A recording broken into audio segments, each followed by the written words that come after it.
Right. So, may nabasa ako kanina sa mga articles and these two itong dalawang balitang ito, well, well, that's in a sense going go great for our country. In a sense, sort of. Globe Telecom partners with Starlink and then Smart partners with Link. Basically, kahit na walang signal, makakonekta pa rin sa satellite. So, may signal pa rin. Lalo sa mga areas na walang antenna o sa mga areas na malayo sa reach ng mga infrastructure ng Globe and Smart. And if that's the case, then that's good. It's good for disaster prevention or kapag may mga sakuna kung saan down lahat ng system.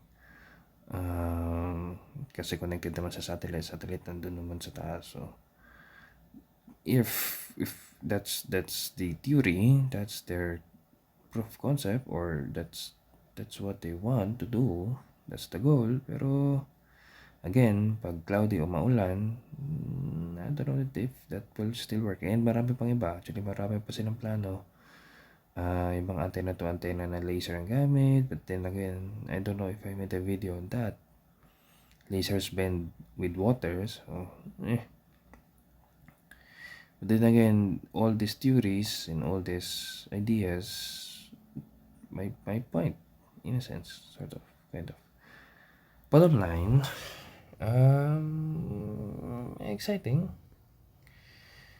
but also praying more than the politics is God-led city or God-led country.